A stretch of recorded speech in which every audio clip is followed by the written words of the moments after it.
झमाझम बारिश सभी और शुरू है। ऐसे में आपके गार्डन के लिए तो वरदान है ही, साथ में अगर आप अपने गार्डन को बढ़ाना चाहते हैं तो ये काम हम इस समय कर सकते हैं। अगर आपको किसी प्लांट की रिपोर्टिंग करनी हो या फिर कटिंग करनी हो तो आप इस मौसम में कर सकते हैं। साथ में जो कटिंग से पौधे हमें बनाने हैं तो कटिंग लाकर या किसी से मांगकर हम अभी ये काम बहुत आसानी से कर सकते हैं। तो आज के वीडियो में हम जानेंगे जुलाई अगस्त के महीने में हम कौन से पौधे की कटिंग्स आसानी से ग्रो कर सकते हैं और अपने गार्डन का परिवार बढ़ा सकते हैं। आइए जानते हैं। तो बने रहिए वीडियो में मेरे साथ। वीडियो के अंत तक ऐसी ही तमाम तरह की जानकारियां आपको यहाँ मिलती रहती है। नमस्कार दोस्तों, मेरा नाम है मेघा और स्वागत है आपका आपके अपने चैनल में जिसका नाम है मेघाज ब्लॉसमिंग गार्डन। आप मुझे इंस्टाग्राम और फेसबुक पर भी फॉलो कर सकते हैं। तो चलिए वीडियो को शुरू करते हैं। तो फ्रेंड्स, आज मैं बहुत एक्साइटेड हूँ क्योंकि आज मुझे ये ढेर सारा खजाना मिला है, यानी कि आज मुझे मिले हैं ये ढेर सारे पौधों की कटिंग्स जिसे हम जुलाई अगस्त के मंथ में लगा सकते हैं। अगर आपको जानना है कि कौन कौन सी कटिंग है तो वीडियो को पूरा लास्ट तक देखिए।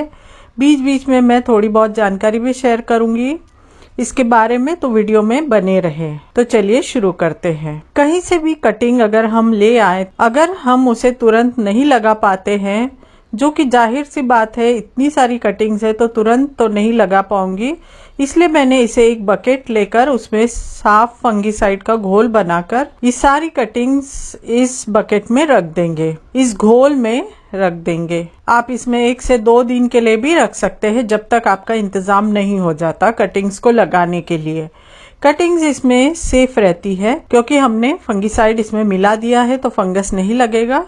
तो यहाँ मैंने सारी कटिंग्स को फंगीसाइड के सॉल्यूशन में रख दिया है। इतनी सारी कटिंग्स लगानी है, समझ नहीं आ रहा है कि कहाँ से शुरुआत करूँ। तो सबसे पहले मैंने ये कटिंग्स को सेग्रीगेट कर लिया है, अलग अलग हिस्सों में बांट दिया है। गुलाब की कटिंग्स को अलग से पानी में रखा था और पर्सिलेन की कटिंग को अलग से रखा था क्योंकि इनको पानी ज्यादा नहीं चाहिए, इसलिए अलग कंटेनर में रखा था। यहाँ मैंने ढेर सारा कबाड़ निकाल लिया है जिसमें अभी मुझे ये सारी कटिंग्स लगानी है। का जमा किया गया कबाड़ काम में आ जाएगा। यहाँ मैंने कटिंग्स ले ली है। कटिंग्स लगाने के लिए आप पॉटिंग सॉइल में क्या क्या ले सकते हैं ये जानते हैं। पॉटिंग सॉइल ऐसी होनी चाहिए जो पानी को होल्ड करके ना रखे, यानी वेल ड्रेन मिट्टी होनी चाहिए, नहीं तो बारिश में फंगस लगने से कटिंग खराब होने के चांसेस ज्यादा बढ़ जाते हैं। और ऐसे भी मिट्टी नहीं होनी चाहिए कि वो एकदम सूखी सूखी हो। तो कटिंग्स लगाने के लिए ऐसी मिट्टी बनाएं जिसमें एक हिस्सा हम गार्डन सॉइल ले लेंगे और एक हिस्सा हम ले लेंगे सैंड का, उतनी ही मात्रा में जितनी की गार्डन सॉइल ली है। आप चाहे तो इसमें थोड़ी बहुत मात्रा में कोकोपीट डाल सकते हैं, लेकिन मानसून के सीजन में कोकोपीट ज्यादा मॉइस्चर होल्ड करके रखेगी, इसलिए हो सके तो इसे अवॉइड करें, या फिर अगर थोड़ा सा ऐड कर सकते हैं तो साथ में डाल दें। साथ में इसके फंगीसाइड पाउडर याद से मिला ले क्योंकि मिट्टी अगर ज्यादा देर तक गीली रहे तो कटिंग्स को फंगस लगने के चांसेस बढ़ जाते हैं। तो इस तरह से सॉइल मिक्स प्रिपेयर करेंगे। कोकोपीट और कंपोस्ट ऑप्शनल है, आप चाहे तो डालें। तो सबसे पहले हमने कटिंग लगाई है वॉन्डरिंग जू की। वॉन्डरिंग जू की कटिंग 1 से 2 इंच की लंबी सिंपल छोटी सी कटिंग हम लगा सकते हैं, या फिर सिर्फ एक लीफ नोड भी हो तो भी चलेगा। इस कटिंग को हम मिट्टी में या फिर पानी में प्रोपगेट कर सकते हैं और कटिंग लगाने के बाद इसे ब्राइट इनडायरेक्ट लाइट में रखना चाहिए। तो यहाँ मैंने सारी कटिंग्स को लगा दिया है। अगली कटिंग हम लगाएंगे पत्थर चट्टा की। पत्थर चट्टा एक मेडिसिनल पौधा है, अगर आपको ये कहीं से मिले तो जरूर ले आइए। इसे हम कटिंग से या फिर इसकी पत्तियों से भी ग्रो कर सकते हैं। इसके पत्तों के ऊपर से भी छोटे छोटे पौधे निकलते हैं, उसे भी हम ग्रो कर सकते हैं। इस कटिंग को लगाते वक्त जरूर ध्यान रखें कि जो भी पत्तियां पॉटिंग मिक्स को टच कर रही हैं उसे निकाल दे, बस ऊपर की पत्तियां रखें। आप एक ही पॉट में कई कटिंग्स लगा सकते हैं, इसके बस ये ध्यान रखें कि उनकी पत्तियां टच नहीं हो रही है। पत्थर चट्टा का पौधा छोटे छोटे प्लांटलेट्स अपनी एजेस के अलोंग ग्रो करता है और इन्हीं छोटे छोटे प्लांटलेट्स को हम निकाल कर नए प्लांट में ग्रो कर सकते हैं। इसके लिए वेल ड्रेन्ड और सैंडी सॉइल या फिर कैक्टस की जो पॉटिंग मिक्स बनती है उसे हम यूज कर सकते हैं। अगला पौधा जो हम कटिंग से ग्रो कर सकते हैं वो है चंपा, जिसे प्लूमेरिया के नाम से भी जानते हैं। आप इस तरह से एक हेल्दी मदर प्लांट से कटिंग ले सकते हैं जो कि 4 से 6 इंच लंबी हो और अच्छी खासी हरी हो। उसके ऊपर से सारी पत्तियां हटा दे और इस तरह से इसे अच्छे से मिट्टी में 1 से 2 इंच नीचे दबा दे और एक बार अच्छे से पानी दे दे ताकि पॉटिंग मिक्स में मॉइस्चर बना रहे। अगली कटिंग हम लगाएंगे रियो की। रियो एजेस या कैरियो में लगाने के लिए बहुत ही अच्छा पौधा है और बहुत ही आसानी से ग्रो होने वाला पौधा है। इन्हें ब्राइट इनडायरेक्ट लाइट बहुत पसंद है और आप छोटे पॉट में भी इसे ग्रो कर सकते हैं। ये 5 इंच के पॉट में भी ग्रो हो जाएगा। ये पौधा पॉइजनस होता है तो इसे लगाते वक्त आप खास ध्यान रखें। इसे टच करने के बाद आप अपने चेहरे को या मुंह पर कहीं पर भी ना छुए। ये बहुत सारी वैरायटीज में आते हैं। अगला पौधा मानसून में ग्रो कर सकते हैं वो है डबल चांदनी या क्रेप जैस्मिन या जिसे तगर भी कहते हैं। तो इसकी कटिंग लगाएंगे। 6 से 8 इंच हेल्दी प्लांट से एक कटिंग ले ले। अगर इस पर कोई पत्तियां है तो उसे हटा दे। उसके बाद इसे मिट्टी में लगा दे। डबल चांदनी या डबल तगर जिसे कहते हैं वो फुल सनलाइट प्रेफर करता है और ओवर वाटरिंग इस पौधे में हो जाए तो ये पौधा मर भी सकता है, इसलिए पानी का विशेष ध्यान रखना है। अगली कटिंग हम लगा सकते हैं कैलेडियम की। कैलेडियम में बहुत ही सुंदर सुंदर पत्तियां आती है। ये पौधा अपनी पत्तियों के लिए विशेष रूप से जाना जाता है। आप देख सकते हैं इसे मैंने 1-2 दिन के लिए पानी में रखा था। ये सिर्फ पत्तियां और उसकी स्टेम है। फिर भी बारिश के मौसम में इसने अपनी रूटिंग कर ली है पानी में ही, लेकिन अब हम इसे मिट्टी में ग्रो करेंगे। तो अगर आपको इसकी पत्तियां या एक स्टेम के साथ पत्ती भी मिल रही है कहीं से तो आप इसे ग्रो कर सकते हैं। और ट्यूबर के साथ अगर ये मिले तो बहुत ही अच्छा। इजी टू ग्रो करने में कोई कठिनाई नहीं जाती है, लेकिन अगर ट्यूबर नहीं मिले स्टिल हम इसे ग्रो कर सकते हैं। कैलेडियम को हम पानी में भी ग्रो कर सकते हैं। कैलेडियम पार्शियल शेड में बहुत अच्छे से ग्रो होते हैं। अगला पौधा जिसे हम ग्रो कर सकते हैं वो है सिंगोनियम। सिंगोनियम को भी हम ग्रो कर सकते हैं छोटी सी कटिंग से भी। इसे एरोहेड प्लांट के नाम से भी जानते हैं और इसे हम पानी में या मिट्टी दोनों में भी ग्रो कर सकते हैं। कटिंग लगाते वक्त श्योर करें कि उसमें 1 से 2 लीव्स होनी चाहिए। पानी में ये बहुत जल्दी रूटिंग कर लेता है। सिंगोनियम सबसे इजी पौधा है प्रोपोगेट करने के लिए। अगला पौधा है कनेर का, जिसे हम कटिंग द्वारा भी ग्रो कर सकते हैं। इस तरह से फ्लावर आएंगे। इसमें गुलाबी रंग के फूल आते हैं। कनेर को हम स्टेम कटिंग या फिर बीजों द्वारा भी प्रोपोगेट कर सकते हैं। स्टेम कटिंग से बहुत ही आसानी से इसे लगा सकते हैं। इसकी 8 से 10 इंच की सेमी हार्डवुड कटिंग ले सकते हैं। कनेर को हम पानी में भी उगा सकते हैं। बहुत ही आसानी से कटिंग शूट्स और रूट्स फॉर्म कर लेती है। इसे ब्राइट सनलाइट कम से कम 6 से 7 घंटे की धूप चाहिए। अगला पौधा कटिंग से ग्रो कर सकते हैं वो है सदाबहार या विंका या जिसे पेरीविंकल भी कहते हैं। सदाबहार को बहुत ही आसानी से कटिंग से ग्रो किया जा सकता है। आप एक छोटी सी कटिंग या टिप भी ले सकते हैं। उसकी पत्तियां थोड़ी सी कट कर ले और उसे बस मिट्टी में लगा ले। इसे हम आसानी से पानी में भी ग्रो कर सकते हैं। सदाबहार को ब्राइट सनलाइट एटलीस्ट 6 से 7 घंटे की धूप तो चाहिए। अगला पौधा हम कटिंग से ग्रो कर सकते हैं वो है क्रोटॉन। क्रोटॉन की कम से कम 3 से 4 इंच की कटिंग एक हेल्दी प्लांट से ले ले। थोड़ी सी पत्तियां रहने दें इस पर और इस तरह से इसमें लगा लें। अगर टेम्परेचर 70 to 80 डिग्री फ़ारेनहाइट के नीचे रहता है तो क्रोटॉन पौधा जल्दी से रूट डेवलप कर लेगा। क्रोटॉन को पानी में भी ग्रो कर सकते हैं, प्रोपगेट कर सकते हैं।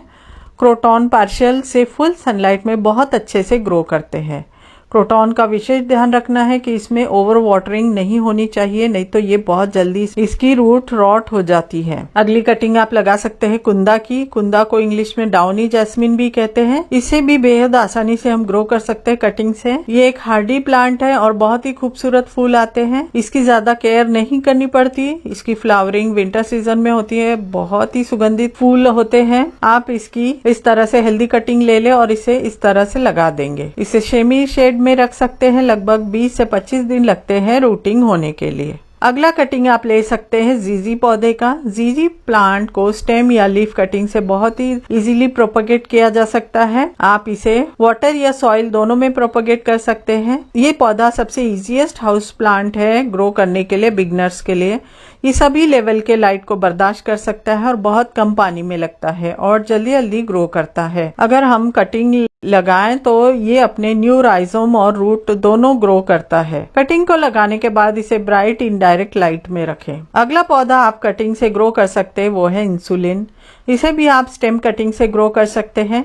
इसके लिए हेल्दी स्टेम को सिलेक्ट करें और जिसके नीचे 2 नोड्स एटलीस्ट हो और उसे वेल ड्रेन्ड पॉटिंग मिक्स में लगा ले। इसकी लीव्स को कट कर दे सारे, 1-2 को छोड़कर, ताकि स्टेम अपनी रूटिंग करने में अपनी एनर्जी लगा दे बजाय लीव्स को जिंदा रखने के, और इसे शेडी एरिया में रख। कटिंग्स को लगभग 2 महीने लग सकते हैं न्यू ग्रोथ के लिए। अगला पौधा कटिंग से ग्रो कर सकते हैं वो है डेविल्स बैकबोन। इसे ग्रो करना बहुत इजी है और प्रोपोगेशन तो इससे भी ज्यादा इजी है, इसलिए कटिंग लेकर उसे पॉटिंग मिक्स में लगा दे, बहुत आसानी से ये ग्रो हो जाएगी। बस पॉटिंग सॉइल को हल्का सा मिस्ट रखे जब तक कि स्टेम से रूट ना निकल जाए। अगली कटिंग आप लगा सकते हैं कोलियस की। ये कोलियस का एक प्रकार है। उसकी सारी पत्तियां हटा देंगे और मिट्टी में इसकी कटिंग लगा देंगे। लगभग 3 से 4 हफ्ते लग जाते हैं रूटिंग होने के लिए। पानी में भी ग्रो कर सकते हैं इसे। ये पौधा पार्शियल शेड में बहुत अच्छे से ग्रो करता है। अगला पौधा आप लेमन ग्रास का ग्रो कर सकते हैं। लेमन ग्रास ग्रो करने में बहुत ही इजी है। इसकी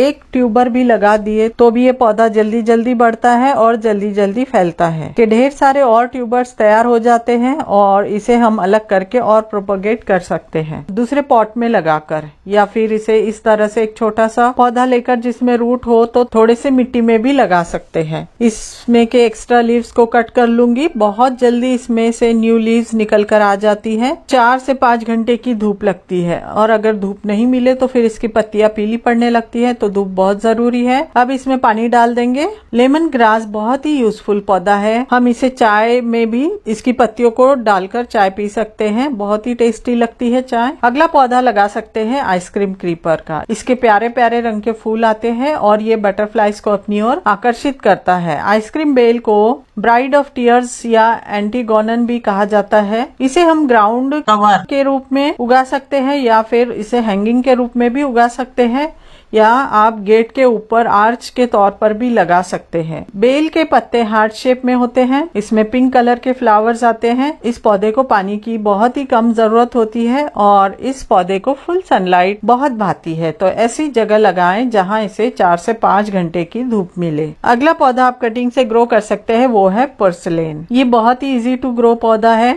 मानसून में तो बहुत जल्दी ग्रो हो जाता है। नोड के नीचे से कुछ पत्तियां हटा दे और 3 से 4 नोड मिट्टी के नीचे दबा दे। इसे आप सीधा मिट्टी में या अपने पॉट में या गमले में लगा सकते हैं। मिट्टी को हमेशा मॉइस्ट रखें, सॉगी नहीं होनी चाहिए और नेचर को उसका काम करने दें। इसे आप पानी में भी रूटिंग करवा सकते हैं। और last but not least, monsoon के सीजन में आप रोज की कटिंग को भी ग्रो कर सकते हैं। यहाँ मुझे ये देसी गुलाब की कटिंग्स मिली है, तो इसे मैंने मिट्टी में और पानी में दोनों में ही लगा दिया है। मिट्टी में जो मैंने कटिंग्स लगाई है उसे मैंने पॉलीथीन से कवर कर लिया है और पानी में ग्रो होने वाली इसी तरह से है। पेंसिल साइज की कटिंग ले लेंगे और इसे मिट्टी में लगा देंगे। नीचे से 45 डिग्री का एंगल दिया है और साफ फंगिसाइड कटिंग के ऊपर लगा दिया है और एक साथ कई कटिंग लगाएंगे ताकि उसमें से कुछ कटिंग हमारे हाथ लगे। वैसे तो रोजेस को कटिंग से ग्रो करने का बेस्ट सीजन विंटर से स्प्रिंग सीजन होता है। आप इसे तब भी ग्रो कर सकते हैं या मानसून सीजन में भी आप इसे